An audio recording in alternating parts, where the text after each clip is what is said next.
Hello, everybody. It is 8 o'clock. It is Thursday night, and the Fantasy Football Buzz podcast is here for the Thursday night. I am alone right now due to some technical difficulties due to a very bad storm where the commish is at the moment. So we're going to work on the show, see if you can join us in a few minutes. 2020 is out for the night because of his daughter's birthday, and Topless had some other things going on tonight, so it is me. So we have a lot going on here in sports, not just in the NFL, right? There is baseball, as we talked about, being shut down, or games being shut down because of people testing positive. Now, not only do you have one team, but you have two teams. So, of course, the question becomes, to me, how is that going to affect football? Because that's really what we care about, right?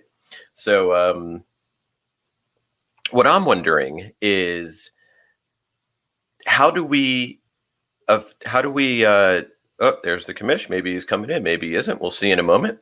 How is football going to deal with games being canceled, not just players getting coronavirus, right?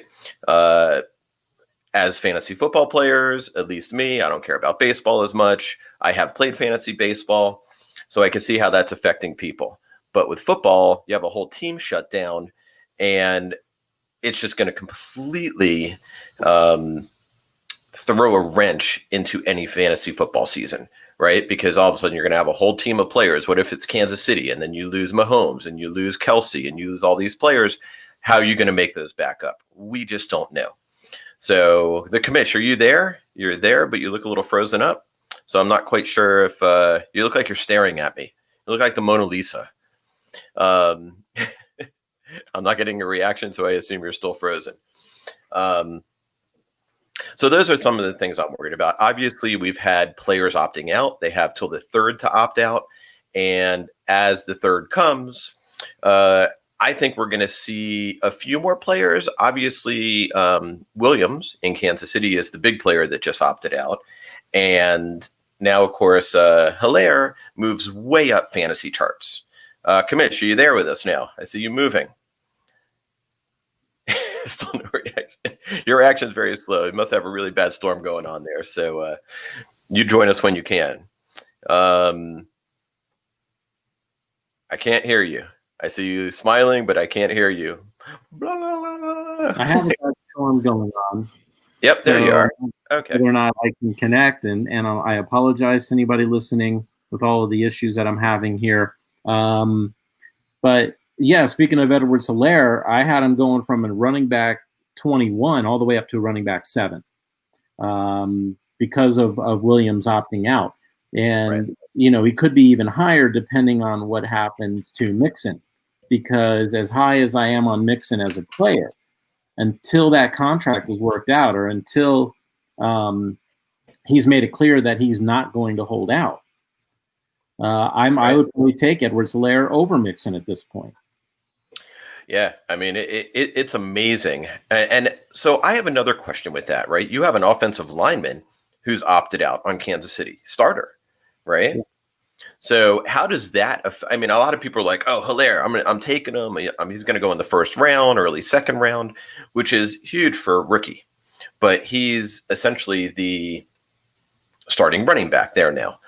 My question is, are people even thinking about losing a starting lineman as part of that scenario? Or is it just, it's Kansas City, they'll figure it out? Absolutely. That's the way I look at it, is that they're Kansas City and they'll figure it out. You know, as long as the whole line isn't bad, I think they can figure out ways to get around it. Right. Not too many people have been able to stop that running attack, no matter who they plug back there. Right. So, yeah, I mean, that's why I'm pretty high on him right now. Some of the other people who have opted out really aren't making a lot of fantasy difference right now, whether it's Devin Funchess or Marquise Goodwin or Anthony Thomas. Come on. None of those people were fantasy relevant anyway, and it's not going to matter. What I'm thinking is, what about the people who have had who have tested positive for COVID, like Kenny Golladay. Right. You know, sometimes people are saying the majority of people who get COVID are okay, and they're going to be okay, right? Right. They just need to wait for a negative test, and then they're going to be back in there, and then then it should be fine. The question is, which goes back to our thing: wait to draft this year. If you usually draft, if you can, football, wait until the week before the season starts. If we could ever give you any advice, that's the advice for this year. Okay, so I have a question. We were going to do this a little bit later, but we were going to do a little lightning round. Hilaire or Eckler? Oh, Hilaire. Okay. Yeah. And Eckler's like around 10. Me, it goes back to the quarterback, and it goes back to the system. And who knows? You know, Tyrod Taylor, Herbert. Yeah. I mean, I don't trust them. I don't think this is the same system that Phillip Rivers was able to be successful under. Right. So no, I'm not. I'm high on Eckler, possibly in the second round, but I would take Edwards-Helaire at this point, most likely in the first round.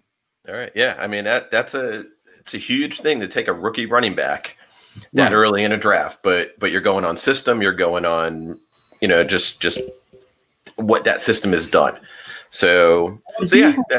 Let's not discredit how good Edwards-Helaire was at LSU. Let's not discredit the guy that he is. And, we talk about rookie running backs, but he is built for the NFL. Yes, he's short, but he's stocky. This guy is fast. I'm really high on him. And if he falls to me, I'll be a happy guy. Yep. All right. So about 2 weeks ago on the show, we started discussing what to do about extra spots on your roster, all of these things, how you handle a COVID spot and all these. And all of a sudden, on all these different forums in the past week, I've seen 100 of these questions. I think people started realizing, we have to get our league together. And, right now is about that time. And then they're starting to think about that. So they're asking how different leagues are trying to formulate those type of situations. I've seen people say they're going to have 5 spots as COVID spots.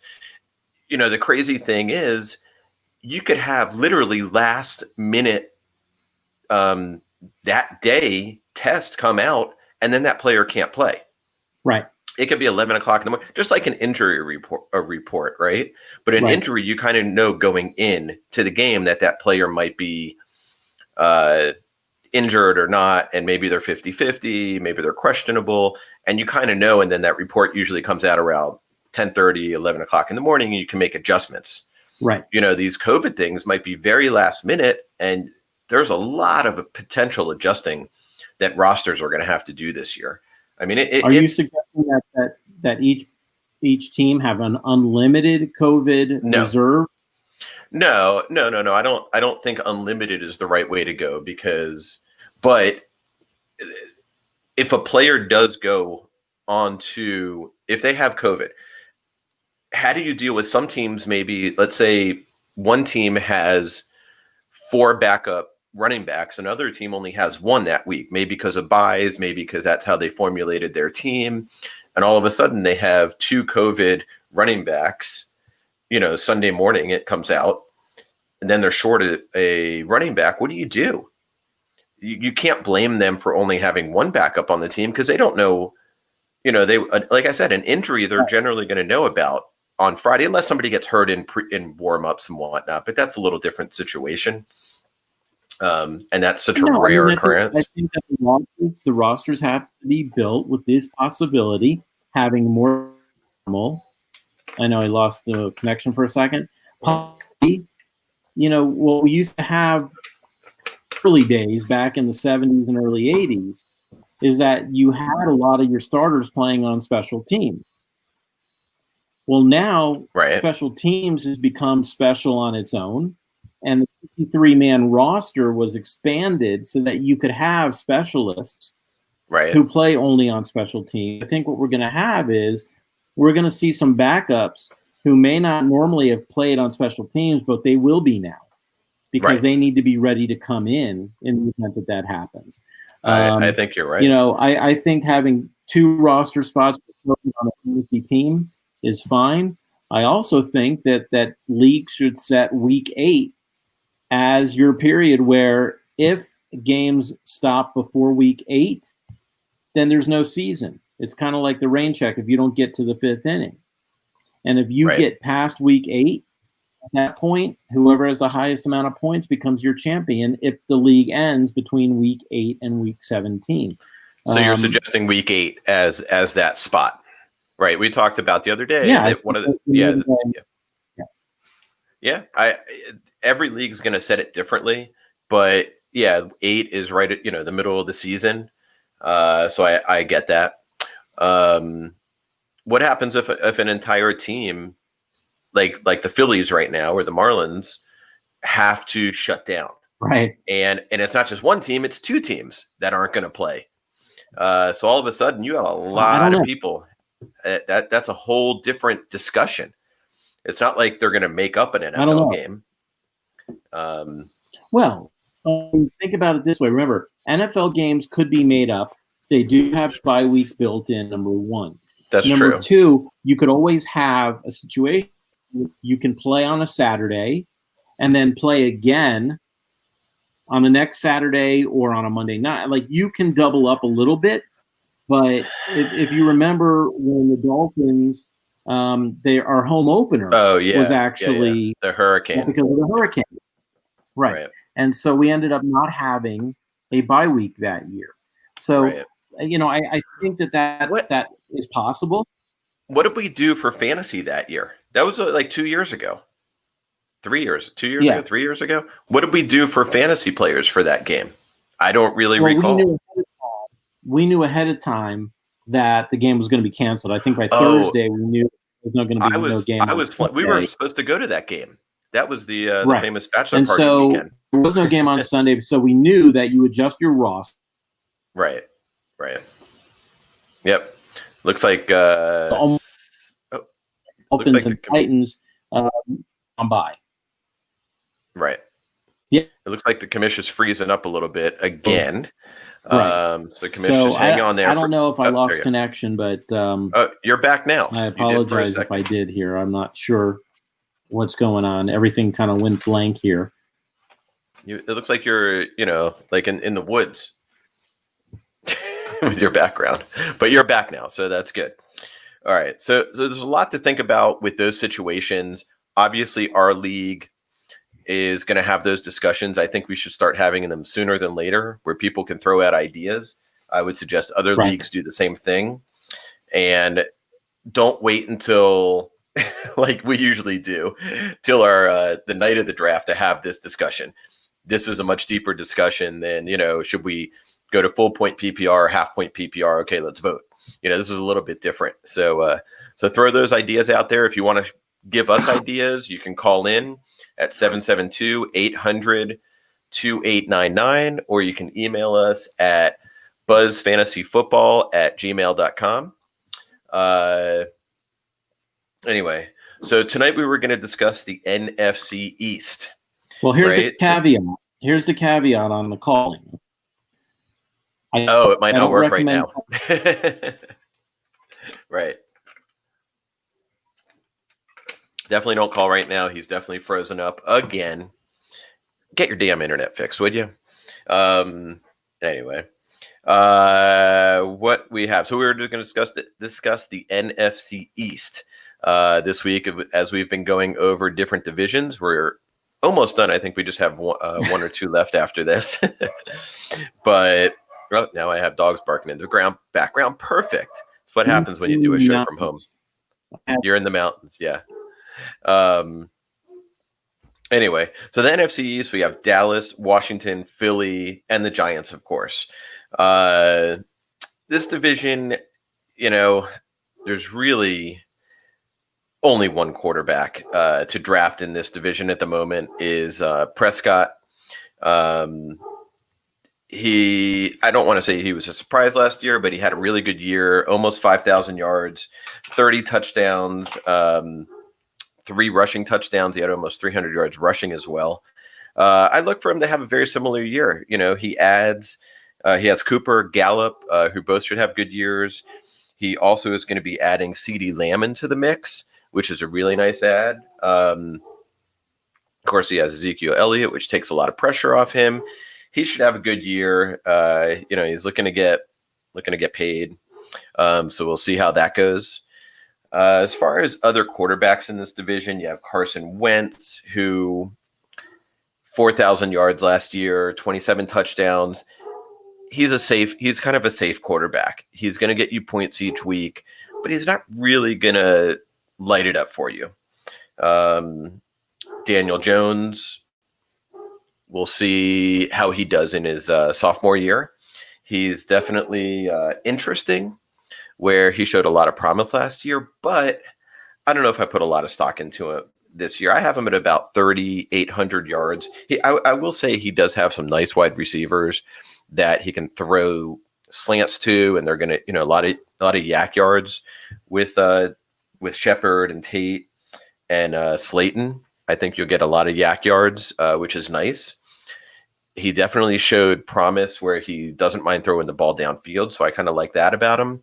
But again, he's going to be a second quarterback. Kamish, are you back there?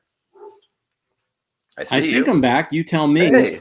Okay. Oh, so I hear you. So that's good. I heard you just talking about Daniel Jones. Yeah. I assume that's who you're talking about. That is correct. Did you already talk about Dak and Wentz? So I talked about Dak a little bit as far as he, I see him kind of having a very similar year to last year. I talked about his, he's got Cooper, he's got Gallup, and he adds CeeDee Lamb into the mix.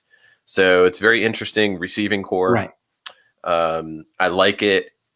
I have him like around like the 8th quarterback. Somewhere in that range. Right. A lot of people have him around 5.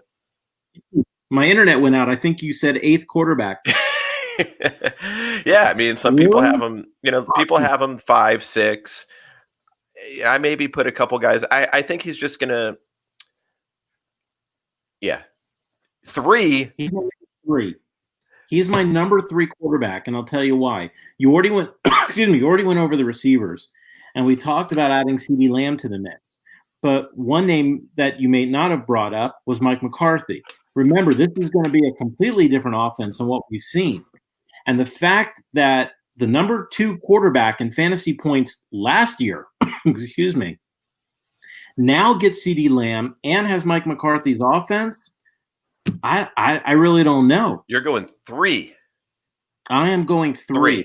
All right, so let's say I'm 7-8 range. All right, and he's right now in like the 5 range in most, a lot of ADPs. So interesting. I think we need to write this one down. I'm writing this one down. All right, but keep in mind, I'm still not taking him until the 4th or 5th round. I understand that, but a lot of quarterbacks are going to be going in the 7th, 8th, 9th round. Right. So, you're going to have Drew Brees dropping, even though they're probably going to put up very similar numbers. Oh, no. Okay, write that down. I Right. think, I don't think that that's going to happen. Barring COVID. Well, of course, barring COVID and all of it. Yeah, I definitely have him as my QB3. But I'm not going to touch him until the 4th or 5th round. I see a lot of the same from last year, and if not, I see even better. He's on this 1-year contract right now. He's going to want to prove himself, and yes, they can franchise tag him again next year, which would put him in elite company. But yeah, I think he's got a lot to prove, and I think he's going to go out and he's going to prove it. There's a lot of quarterbacks that are going to be in that, later rounds. It's just there's a nice chunk of quarterbacks. Right. There's only like 1, or you're probably going to have 2 that are going to go in the first 2 rounds, right? You're going to have Mahomes, and you're going to have Jackson. Right. And then after that, it's going to be this like big clump from like 3 to 12. Right. Are going to be. I want to be clear on this thing with Dak, right? So I'm grabbing the top probably 2 to 3 running backs in the first 3 rounds, and then I'm going to get the top 2 receivers probably before I even get near a quarterback. And by that point, Dak won't be there. If he is, wonderful. Then you, all right. Right? Okay. But I rarely will go after a quarterback early. But you're saying if he's there in the 5th round, you're taking him. Either 5th or 6th round, depending on what I get. Your draft pick. If I get a running back who also catches the ball and get me some PPR, I might even wait till the next round to grab another wide receiver if Dak is there, and I'll grab Dak. So it all depends on what happens on the draft, which is another piece of advice: is don't go in with some type of plan that is, you need to be able to adjust on the fly. Where do you have Wentz as far as in your quarterback rankings? I have him around because I have him around 12, 13. See, that's where I have Daniel Jones. I've got Wentz around 9. I'm thinking for a 10-player team. I'm looking at Wentz as one of the people probably be somebody's starter, but somebody who waited on a QB for a while. Daniel Jones will be a nice backup for somebody. I have him around QB 12 in the 10th round. He's average. And the thing with Daniel Jones, his first 3 games, listen to this: Pittsburgh, Chicago, San Francisco. Are you kidding me? Forget COVID. If he can survive those defenses, who knows? But so basically, you're picking him up to start your 4th game. Possibly. Yeah, I'm not picking them up. Let's put it that way. But you want to move on? Let's move on to running backs real quick. I don't think we really need to dig deep when it comes to Saquon Barkley or Ezekiel Elliott. I don't think we need to say anything. I mean, other than the fact that those two will be either 2 or 3 or 3 or 2. Right. That to me is going to be the biggest question, not whether or not these guys are going to be any good. We absolutely project them to be as good, if not better, this year, because if Barkley stays healthy, he's going to do even better. Right. Yeah. These guys are the clear 2 and 3. I even see people jumping up and taking Barkley 1 this year. I've seen that. Wow. I've seen people talking about that. They just think he's going to have a breakout year. They're called Giant fans. What's that? I said, yeah, they're called Giant fans. Yeah. Like New York Giants are going to grab Saquon Barkley. It's not. Didn't Barkley go 1 last year in a lot of leagues? Barkley went 1 a lot in leagues last year. He did. And then McCaffrey, of course, had his amazing year. Is he going to repeat? We'll see. I mean, he did it last year without a quarterback. They were just, giving it to him and feeding it to him. And this year they get Teddy Bridgewater, which I think it's a huge, huge upgrade. And but does that necessarily mean he's going to have a better year? Maybe they'll be throwing more. Of course, he caught 100+ passes last year. What's that? I'm just saying, don't put a lot of brain work. You don't put a lot of brain work into this one. If you have the number 2 pick, you just have to decide between Barkley and Ezekiel Elliott. That's it. Right. And then if you have the number 3 pick, you're just picking whoever's left. There doesn't need to be any thought put into. The question though is Miles Sanders, who is the 3rd best running back in this division. Where does he go? That's the question to me. Is somebody going to reach for him in the 1st round? Does he last all the way through the 2nd round? He's right now. I have him around 8 to 10. Me too. He's really if you have the number 4 or 5 pick, and you end up with a running back there, let's say Kamara, and then say Sanders is there in the 2nd round. Are you taking Sanders there? I mean, I just don't know how much I trust him. I don't know how much I trust that offense. Yep, you're breaking up again. Look, and I'm probably cutting out. Yeah, a little bit. I don't. All right. Okay, so there you are. Can you hear me okay? Yeah, okay. You're back. So to answer your question, it's available. I'm going to take Chubb. I'm going to Jacobs. I'm going to Mixon before I take Sanders. Okay. Right. But Doug Peterson is never running back by committee he doesn't like. And that's my concern is that even though Sanders had a really good year, 1,500 yards from scrimmage, 6 touchdowns, he still has running back by committee mentality in Philly. As long as you pair him with a Kamara or somebody like that, with him, but not as your first running back. Right. He's got to be your second. I totally agree. And I see some drafts where he might fall to your third pick. And if he does, then it's I think great value. And then you go to Darius, Geis, and he's at this point a reach. Their quarterback play, you don't know. I mean, Smith might be, they're going to bring him back in. Who knows what he'll do? Haskins didn't have a bad year, but nobody has a lot of, just no one has any trust in him on what he's going to do. So Geis is going to be like your third, fourth running back, I think. I took him last year, and I got him a little late as a rookie, and then he got hurt. So it just didn't pan out. So we'll see. Oh no, last year it was his. I'm not taking Peterson. These guys are streamers, right? So if they're available as free agents, and you need somebody because somebody got COVID or somebody got hurt, you can pick them up. But I'm not touching Peterson or Geis in the draft. Somebody will, but it's not going to be me. Well, if leagues have deeper rosters, those are guys to put on, to stash on your roster, basically. Yeah. For that reason, maybe you add a few spots on your roster. Those are good guys to have for that. All right. So we get into wide receivers. Wait. Before we get into wide receivers, okay, I think it's time to throw the trivia question up there. Oh, let's do it. Right, and then we'll go ahead and we can do the wide receivers.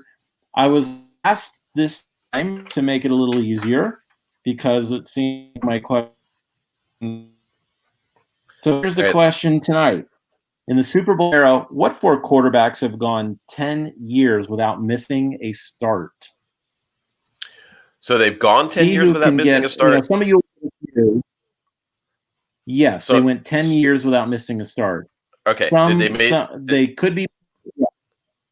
They may have missed a start after that, but they went 10 years without missing a start. That's correct. In the modern Super Bowl era, what 4 quarterbacks 10 years without missing a start? All right, so you got to name all 4. I'm not gonna give you credit for getting 3 of them. You got to give me all 4. Okay. All right, now we can go on to wide receiver. Sorry about that. That's quite all right. So in this division, the wide receivers are, the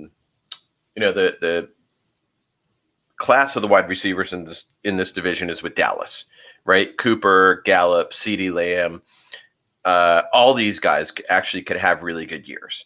Especially because Dak is going to kill it. He's going. That's right, and you should take him number 3 overall, not even number 3 quarterback.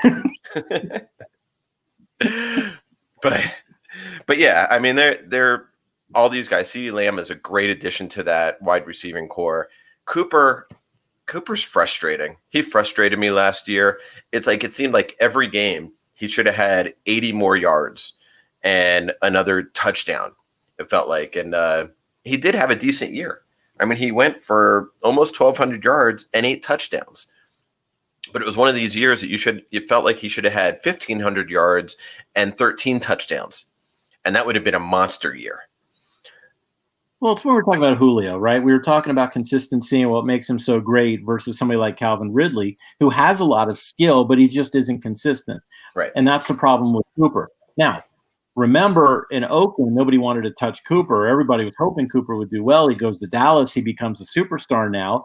I still think he's talented. I still think he could be a superstar. I would pick him in the 3rd round. If I have 2 top running backs and I'm coming back in the 3rd round and Cooper's sitting there, I'm grabbing him. I have no problem with Cooper being my wide receiver number 1. I look at him and he's probably better being a wide receiver number 2, but I have no problem being a wide receiver number one, if and just pray for his consistency. Yeah. With Elliott there, he definitely, they give him the ball inside the 10. Gallup had really stepped up. You had CeeDee Lamb, who, there's just a lot of targets there for other people. And that's what concerns me about Cooper this year. I mean, he had 79 catches last year. Again, I feel like he should have had 95. And that was a little frustrating. I had him, and it wasn't a bad year. It just wasn't enough consistency to be my number one receiver. I understand. Okay, so it looks like we have a combination of answers. Jonah has Eli Manning, Favre, Rivers, and he was guessing Aikman. But then Robbie came in and said, and Manning. So I'm going to go ahead and say that both of them are correct because they helped each other out. So it was both Mannings, right? It was Eli and Peyton, Favre and Rivers. So the two of you will give you the combination. Guys, you guys are going to have to split it though. But so that's what happens when you make an easy question, then it's done, and then we can go back to talking about fantasy football. All right. Okay, so sorry about that. I cut you off. We were talking about Cooper. He's the only wide receiver in the NFC East that really matters. I understand there's some backups. I mean, look what McLaurin did, right? Now, I'm not going to touch him at least until the 8th round, maybe 7th or 8th round. I'm not a big fan of his. Here's my problem with McLaurin. Do you know let me ask you a question. If you don't know, it's fine. But do you know who was second on the Washington football team last year? Do not know. In receptions? Last year? Yeah. McLaurin was first. Do you know who was second? Probably one of the running backs. Yes, you're right. It was Chris Thompson. It is a terrible offense with a terrible coach, a terrible quarterback. Terrible owner. A terrible owner. Terrible name. Terrible. Right. It's the Washington football team. Right. I'm not touching McLaurin. And yes, he has talent. He's great. And I bet if he was on Green Bay, he would be between him and Devontae Adams, he would be a great player. But on this team, I'm not touching him. But if other people want to, I have him as running wide receiver 21, not touching him until the 7th or 8th round. Okay. So he's going to be essentially like your third receiver, potentially. Potentially. Like if he's there as maybe your third receiver, maybe you take him, or your first backup receiver. But I kind of agree with you. I mean, there are limited options. So sometimes that works out as a positive. Who knows? But I get it. There's other people to take. If he's there, it could be a steal. You just don't know. What if Alex Smith ends up playing? Does that change his value at all? Or not really at this point? Do that. I don't think they're tanking on Haskins, unless COVID makes them tank. But I don't see that happening. Everyone has, or ADP, they have McLaurin going before Michael Gallup. Right. I personally would put Gallup higher, and it's not just because of my love for Dak Prescott, but and now don't get me wrong, I'm concerned with Gallup, and I still am not going to take him until around the 7th or 8th round. But the fact that he had over 1,000 yards and didn't play 2 of the games, there was a lot of potential there. I was excited. Okay, there's no Randall Cobb, there's no Jason Witten. That's 166 targets that are up for grabs. What do? They draft CeeDee Lamb. So the question is now, is it going to be the same Gallup? Is CeeDee Lamb going to scavenge? But if there's 166 vacated targets, I don't know. I think Gallup is going to be a nice sleeper. I think he's going to have a strong season. I think he's a good gamble. I would probably, even though ADP has him around the 8th round, I'd probably grab him in the 6th or 7th, depending on what else I have and what else I need. Okay. So let's move on to the Giants receivers, right? Why? Why? Go ahead. Yeah. You essentially actually have 3 average receivers on this team, right? With potential.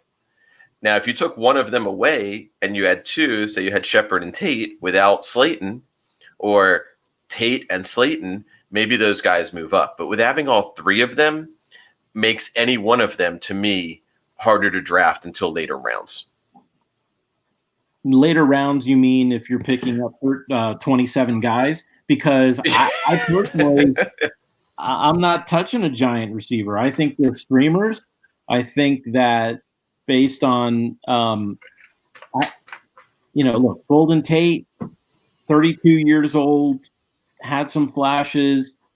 Sterling Shepard, who knows what he's going to do? Darius Slayton, once in a while, he'll show something great. There's no consistency between them. Right.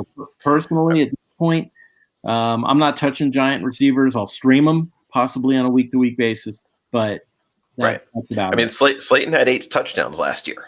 Mm-hmm. So, they're behind in games. That's always good for receivers. How is Jones going to react in his sophomore season? Which is a question, right? Is it going to be the sophomore slump, or maybe, he did show some flashes as well last year. And he did show that he has the ability to throw the ball downfield. And he's not afraid of it. There's no doubt about it. It's just, and in fact, who even knows if Evan Ingram is going to be able to do anything? That's another whole story. I know, and I'm concerned about the offense. I'm not concerned about Saquon. I'd pick him in a second. It's just that until one of these receivers steps up as the guy, it would be difficult for me. Now, if after week 1 or 2, one of them is shining, I can see him being a nice waiver wire pickup. But, and by the way, it's good to see our friend Adam back, joining us. He's been busy keeping us safe out there. Good to see him back. But just to make it clear, nobody's drafting anybody on the Jets ever. So, just pretend all the Jets have COVID. I think they do, actually. Either mono or COVID, one of the two. Right. So what about, have you ever seen a fall from grace of a receiver as much as Alshon Jeffrey has in the fantasy world? A guy who used to go in the 2nd, 3rd, 4th round, who at this point I would recommend a do not draft label on this guy. It is DNF. DND. Right. Exactly. I do not draft, especially now he's on the PUP list. You don't know what's going on. Look, Jalen Reagor could be a superstar, but we don't know. And he's also a risky pick. Look, I'm not touching Jeffrey. I'm not touching Reagor. I'm not touching Jackson. I'm not touching Slayton. I'm not touching Shepard or Tate. I'm staying away from these guys because I just don't feel that any of them are going to make my team better, especially if I can find some alternative. Yep. Unless it's like a complete last round, like, I just need to fill a spot. One of those guys, maybe you take a flyer on them, but that's about it.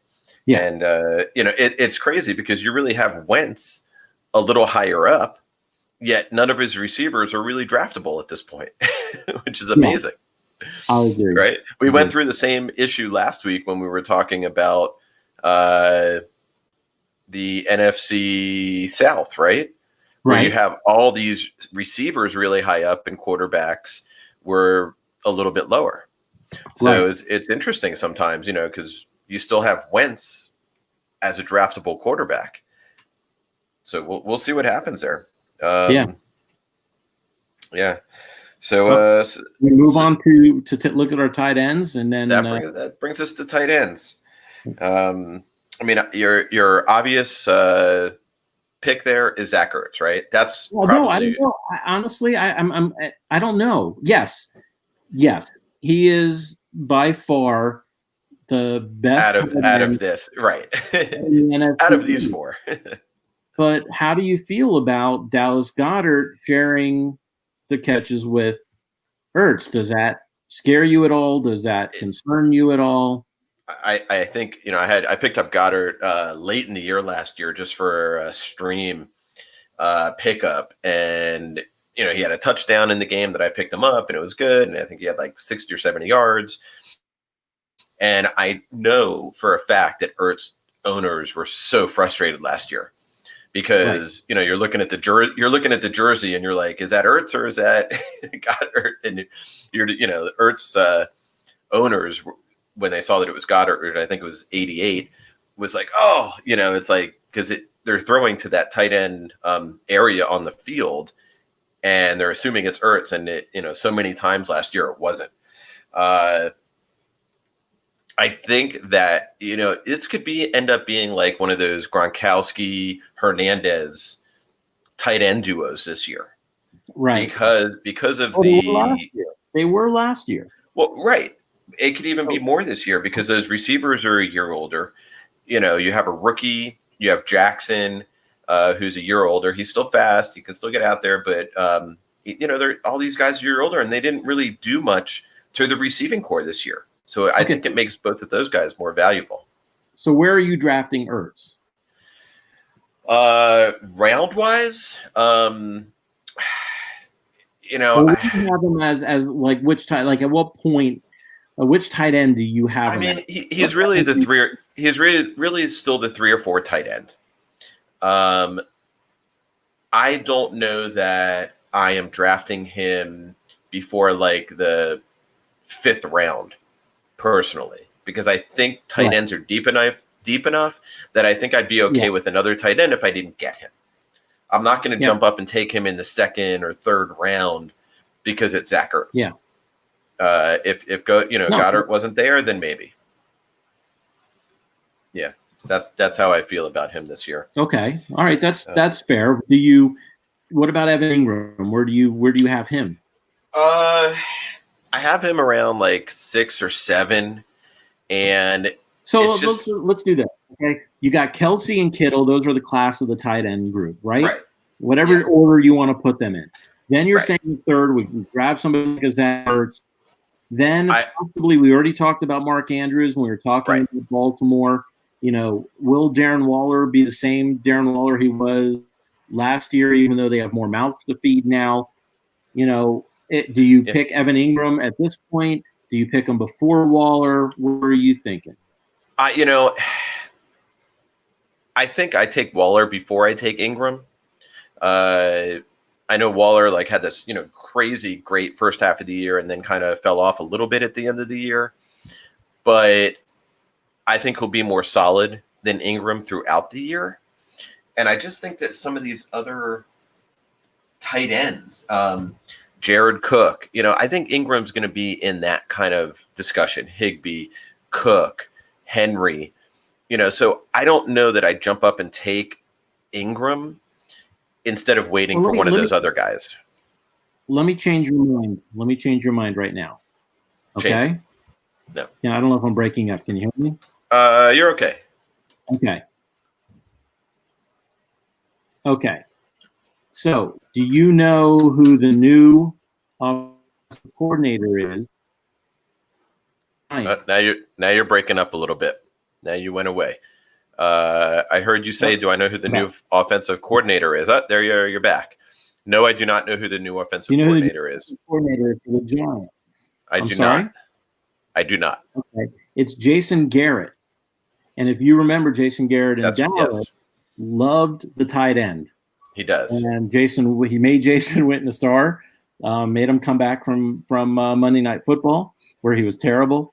But I think that I think Evan Ingram is going to have actually a very good – if he can stay healthy, he will have a fantastic year. He's got all the talent in the world. I have no problem picking him over Waller. So go ahead. He's got a huge injury issue. Yeah. Right? That's what I said. If he stays healthy. Right. I don't know. I don't see it. So are you taking him ahead of Waller? Yes. Are you taking him ahead of Ertz? No. Okay. No. What about Mark Andrews? No. Mark Andrews I have as the clear. Yeah. Okay. I have as number 4. 3 or 4 Ertz and Andrews depends on what's going on there. Fair enough. Yeah. Fair. And then Sprinkle. Okay. You just like saying that name. He's my new favorite player to talk about. My kid had a coach, Coach Sprinkle, Yeah. Well, at his school. well, this guy is going to be a coach for high school some very soon, probably. All right. So what? That's funny. What is your under over on Ingram for touchdowns? Under over. I don't know. Probably around five. Five. Give us a real number. 5. What? So you're saying over 5? Do I think he'll be? You asked me what the over/under was, and I put the middle at 5, and I think that he might hit the. I think he might be at 5 or slightly over. Is where I would.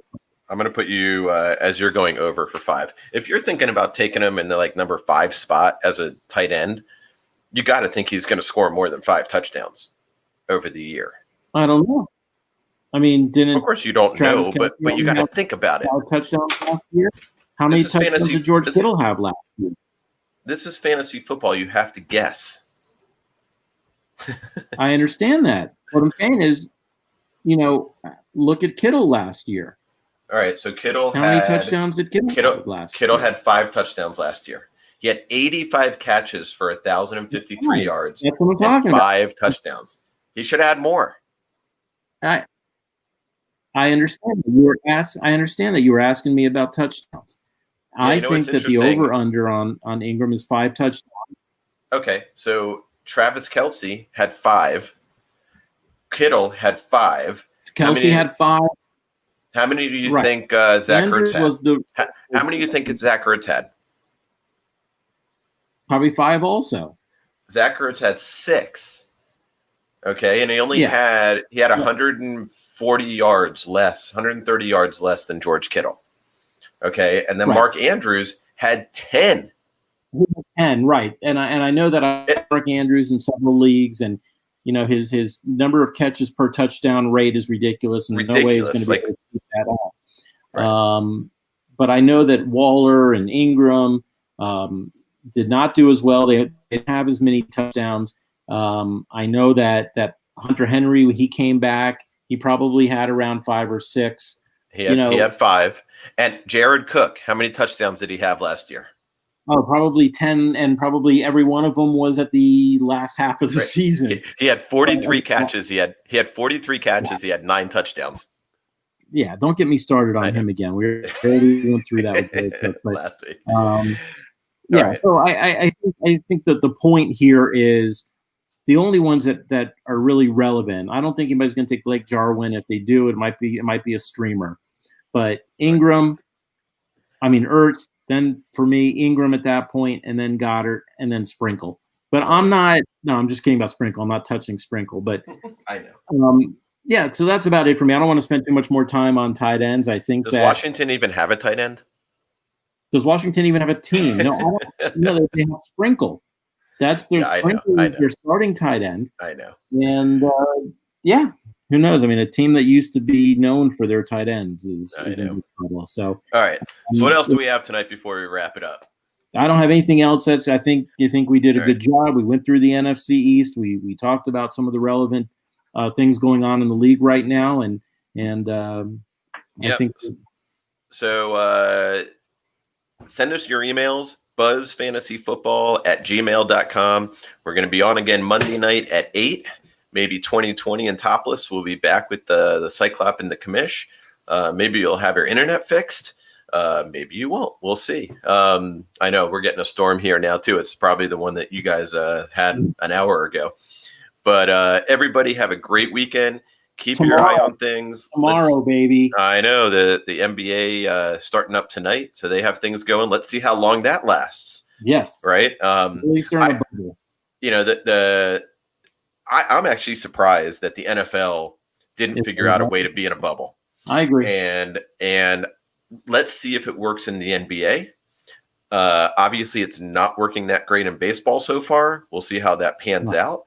Terrible. But I think baseball is going to give a much clearer picture of how football might be, obviously, because they're not in a bubble. So we'll see. Everybody stay safe, stay away from people, wear a mask, and we will see you Monday.